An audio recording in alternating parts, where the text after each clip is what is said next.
иррационал сандар және натурал сандар тобы болып отырмыз. Енді үй тапсырмасына бізге 1-99 есеп берілген еді. Бәрін шығарсақ алар.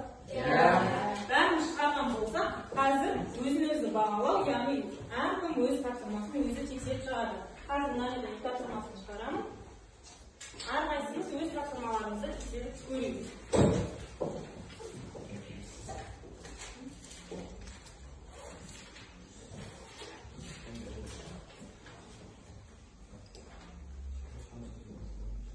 Қате есептер бар ма екен арасында?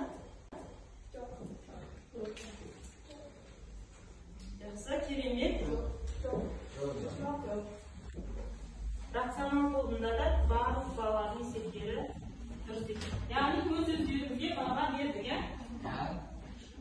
Біз өткен тақырыпта арифметикалық квадрат түзілдің қасиеттерін өткен болатынбыз. Бүгін соған байланысты есеп шығарамыз.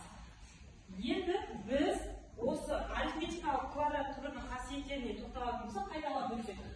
Түбір астындағы екі санның көбейткішін жеке-жеке түбір алып жазуға болады, иә? Содан кейін әрқайсынан жеке түбірден шығарып, екеуінің көбейтіндісі түрінде қорытынды санын көбейтіп шығара береміз. Бөлшекте де солай, алымын бөлек, бөлімін бөлек түбірден шығаруға болады. Түбірдің астындағы кез келген сан квадратты алған кезде модульмен шығады. Біз білеміз ол балалар, иә? Модульмен шыққан сандар үнемі 10 сан шығады. Және түбірдің астындағы сан қандай дәрежеде тұрса, біз 2-ге бөліп шығарамыз. Мысалы, мына жерде түбірдің астындағы 2-ның 6 дәрежесі болса, одан 3 шығып. Ал егер 2-ның 8 дәрежесі болса, 2-ге бөліп, 2-ның 4 дәрежесі болып шығарамыз. Яғни қасиеттерін түсіндік қоя, есімізге түсті қоя, өткен тақырыптағы. Енді мына жердегі сұрақтарға біртіндеп жауап берейік, және сол бойынша бағдаршам әдісімен шығамыз. Санның квадрат түбірі деп қандай санды айтамыз? Санның квадрат түбірі деп қандай санды айтамыз? Жанел? Квадраты ара тең теріс емес санды санның квадрат түбірі деп айтамыз. Дұрыс, жарайсың. Екінші сұрақ бойынша арифметикалық түбір дегеніміз не екен? Аяулым. Түбірдің оңмәнін арифметикалық квадрат түбірі деп айтамыз. Жарайсың. Бізде саннан квадрат түбірі алу үшін түбірдегі сан қандай болу керек? Сіңкар? Жарайсың. Теріс санның квадрат түбірі бола ма ай? Жоқ. Не себепті? Яғни түбірдің қасиеті бойынша түбірге алынатындар үнемі 10 сан болып жүру керек, иә? 10 саннан неше квадрат түбір шығады? Балалықтар жылдамдық жасады, иә? Бір ғана квадрат түбір шығады.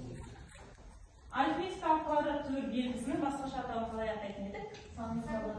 Санның квадраты. Бізде иррационал тобы өте баяу болып жатыр, содан квадрат түбірдің қасиеттері қандай қасиеттері? Нұрбегі?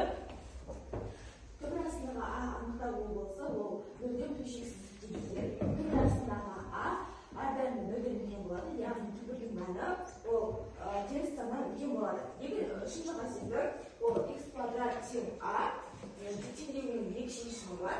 Ол x тең плюс минус түбір астындағы А. Кез келген x саны үшін түбір астындағы x квадрат тең мол ішіндегі x теңдігіне тең болады. Келсеңіз бала? Жарайсың дейді. Ол бәрін дұрыс айтып шықты, иә? Бөлшектің бөлімінен иррационалдықтан босату дегеніміз не? Бегнұр? Бөлшектің бөлімімен де, бөлшектің алымымен де түбірдің бөлім санын көбейтілу қажет.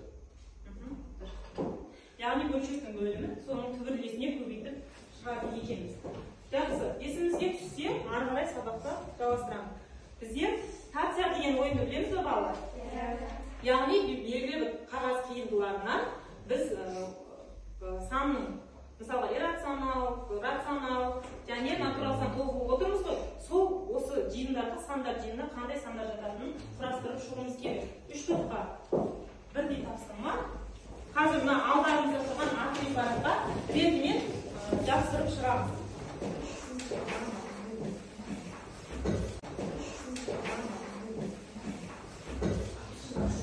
Алдарыңызда кірей берген ақпаратпен ақылдаса отырып топқа жұмыс жасайды.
Natural standart oldu. Hadi inisiyatif ona.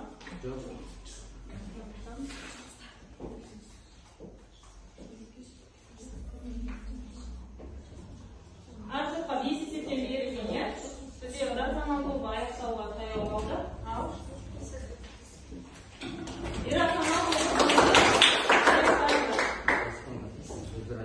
Hazır toplar birbirimizi bağlayız. Hazır bundan toplar bitirgenimizde bağlayız.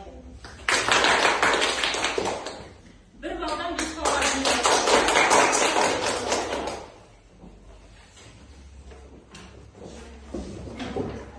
Birbirimizi bağlaşalım.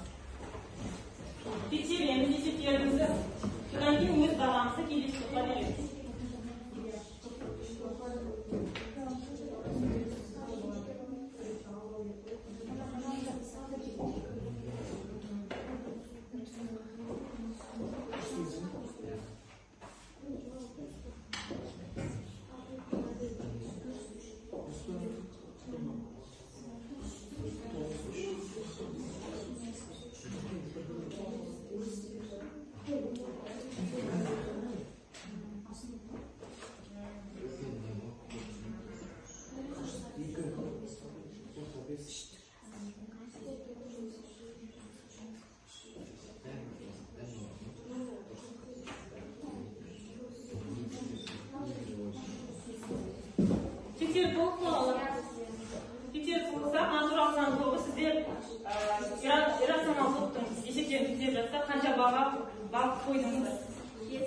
Beskol bari esepleri dұрыс па? Түбірдің қасиетін дұрыс пайдаланыңыз. Ал иррационалды тексеріп болып па? Сіздер қайсы болып тексердіңіздер? Biz 5 bal береміз. Дұрыс па барлық есептері? Иә. Қатем жоқ, иә? Ал сіздер өз-өздерін тексердіңіздер. Бұл сіздердің есептеріңіз, иә? 5 бал берілген екен. Жақсы. Бір-біріміздің қателерімізді байқадық па? Арасында қате болған ба? Қандай қате болды? Түбірдің қасиетін алған кезде түбірін тастап кеткен, иә? Ал сіздерде қате бар ма? Бізде жеке алу керек еді. Түбірді Ең бірінші қасиетін ұмытып кеткен, иә? Жарайды, сонда да 5 бал берілген. Жақсы, келесі бізде жеке жұмыс, деңгейлік тапсырмалар. Кітапты ашамыз. Сөйтемізді әрқайсымыз дәптерге А деңгейін шығаратын балалар 96 есепті, Б деңгейі 109 есепті, С деңгейі 116 есепті шығарамыз.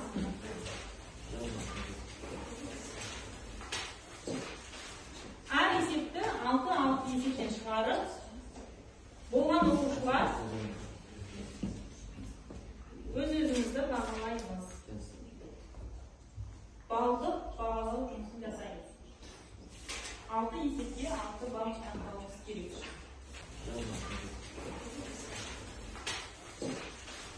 Әр есепті 6 есептен шығарып, болған оқушылар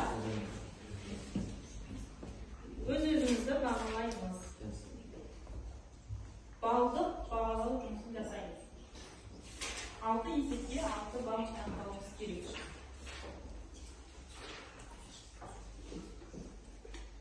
Егер сұрақ болса, түсінбеген есептер болса, сұраймыз.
Димаш болды ма?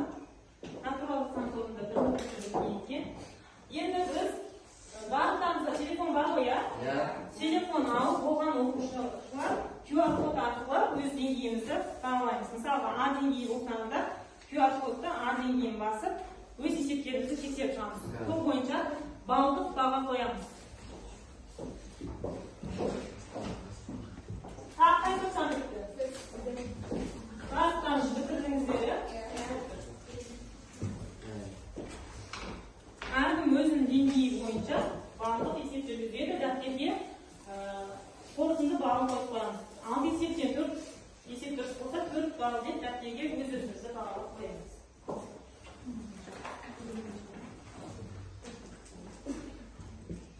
Асықпаймыз, аяқтамаған ұшылар есеп шығара береміз. Қай деңгейді шығарамыз? А деңгейі.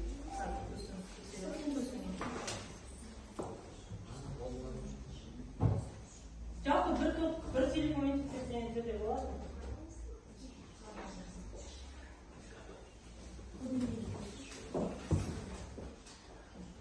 Көріп жатырмыз ба қателерімізді? Иә.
рахмет. Сергіту сәтінің шарты осы тақырыпқа байланысты арифметикалық квадрат түбірді пайдалана отырып, санның квадратын пайдалана отырып. түбір астының белгілі мәні ол бізде бірге тең. Түбір асты 16 ол бізде бірге тең. Түбір асты 81 9. Жақсы. Ал Димаш. Кез келген санның түбірі 10 сан. 9 түбірден 3 болып шығады. Ал өтірік 6-ның квадраты 40. Бағдарлеттің шындығын өтірік. 4 астында 16, 4-дің квадраты болып шығады. 36, 6-ның квадраты. Өтірігін? Өтірік. 2-ның квадраты 8. Жарайды. Тағы өтірік айтатындарыңыз бар ма? Şimdi айтатындар барлығы.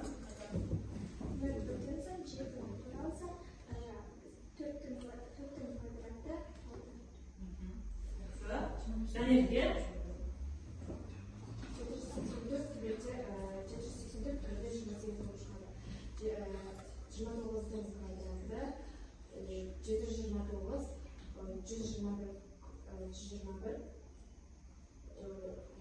121 квадраттан 11 болып шығады.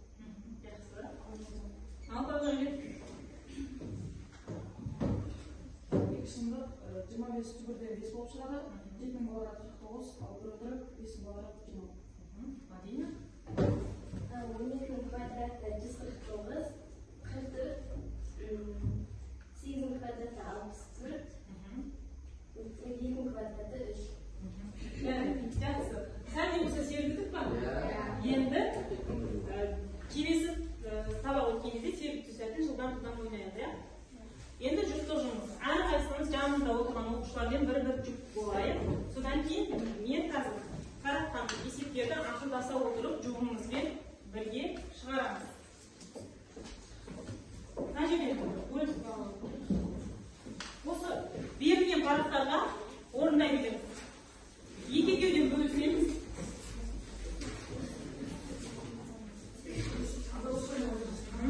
Орындай береміз параққа. Алихан мен Жібек Үрчіп, Гүлсім Бағдарлет, Нұрбек Мадина, ручкамен жаза береміз.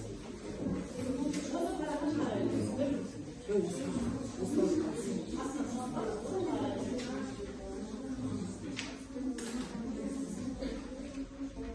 Теңге бұл жерге шығарып кете береміз.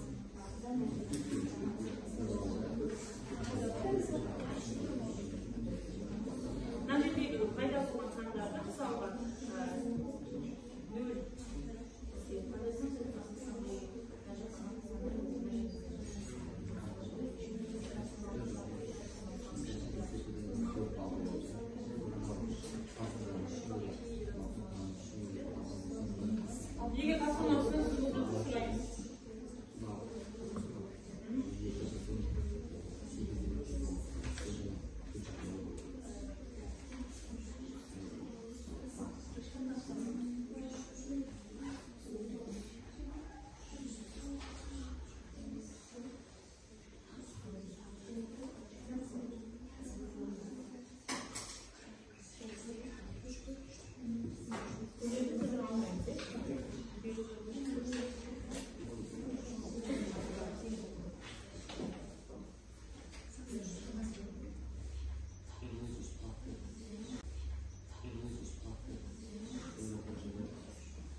Енді тапсырманы топ болып işleyiniz. Tamam.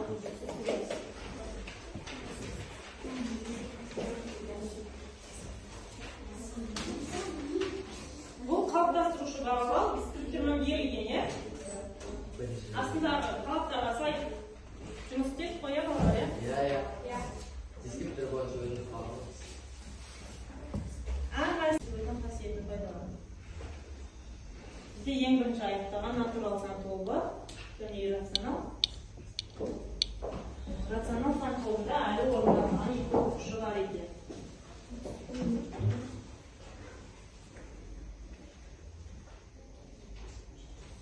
Жалпы жүз бойынша мына жерде Нұрбибі мен Мадинаның жүгі толық орындалған, яғни иррационал деген сан шықты. Біз есептердің бәрін шығарып кестеге толтырған кезде.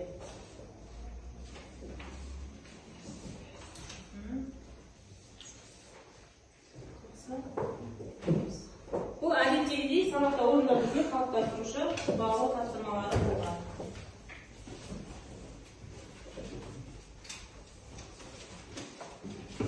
Енді біз қазір барлығымыз ПМК кестесін толтырып шығарсыз, біз білеміз ғой, иә?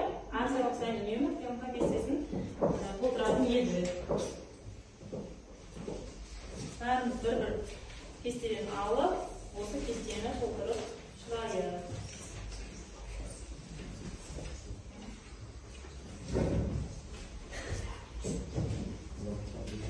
Жетем ме? Абай маған дейді.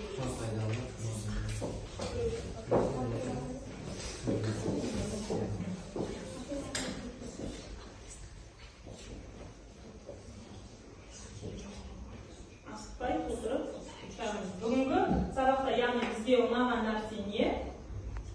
Плюс жақтары, пайдалы жақтары және бізге көңілімізге толмаған тұстары қайсысы болды.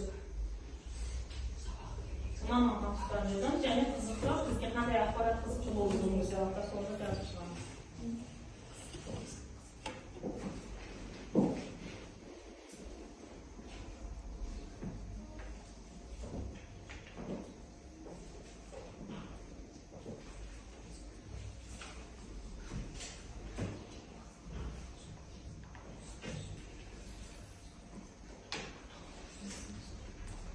Болғанда ортаға жинай береміз тапсырмаларды. Кері байланыс болған.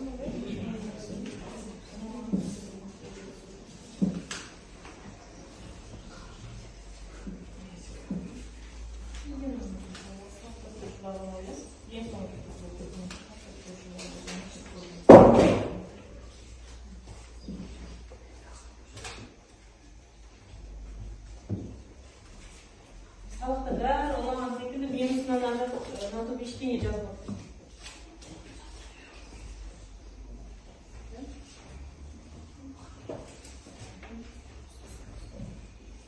Яғни ұсыныс ретінде жазсақ та болады. Келесі сабаққа қандай тапсырмалар орындау керектігін болмаса ұйымдастыруды қалай етеміз. Ұсыныс ретінде жазып болады. Болды ма натурал?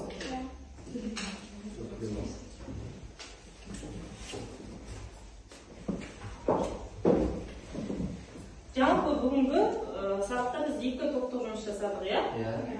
Содан кейін жұптық тапсырмалар орындап қалыптастырушы бағалауға және деңгейлік тапсырмаларды жеке жұмыс ретінде орындаған болармыз. Осы барлық сабақты қорытындылай келе, мысалға рационал сан тобына жақсы көзге түсіп отқан Бағдәулетке, Нұрбибіге және 10 балл қоямыз. Топтың ұпайы көтеріп отырған үшін. Ал топтық бағалау ретінде бірінші орында осы рационал сан тобы тұрады. Енді бұл топтағы Гүлсім, Алихан, Жібектерді 9 баллға бағалаймыз. Иррационал топқа келетін болсам, енді иррационал тобында Асхатты, екі Аружанды 10 баллға бағалаймыз. Келесі натурал сан тобына Бегнұр, Димаш, Жақсы, Дархандарды 10 баллға бағалаймыз. Ал қалғандарымызға, төмен баға алу қалғандарымызға келесі сабақта да алға ұмтылып, жақсы баға алуға талпынамыз. Жақсы, бүгінгі сабақ аяқталды. Үй тапсырмасына жазып аламыз. Егер жалпы түбірдің қасиеттерін пайдаланамыз, оқимыз, жетілдіреміз, және 101-ші тапсырманы үйге аламыз.